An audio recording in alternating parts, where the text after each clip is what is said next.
krepšinio trofėjų, kuriuos mielai mums paskolina, eksponuoja Žalgirio krepšinio klubas. Ačiū jam. Šiai alėjai skiriame apie 800 kvadratinių metrų didžiuliame savo koridoriuje. Tai bus ilgiausiai truksiančia krepšinio sirgalių trofėjų paroda Lietuvoje ir jinai tęsis iki rugpjūčio 31, kuomet prasidės Europos krepšinio čempionatas.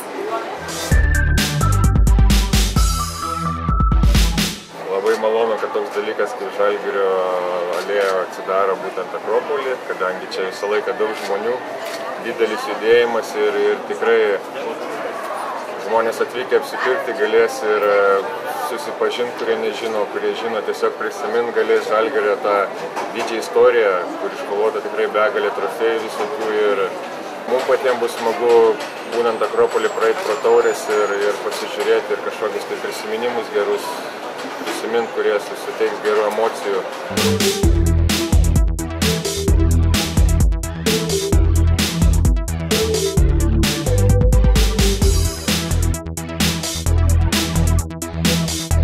Šiai parodai skyrėme geriausius klubo trofėjus iškovotus tiek prieš 30 metų, tai yra legendinė Džonso taurė, tai yra pasaulio klubų čempionato taurė, tiek praėjusio dešimtmečio pabaigoje Saportos taurė ir žinoma svarbiausia klubo laimėjimą Eurolygos taurė.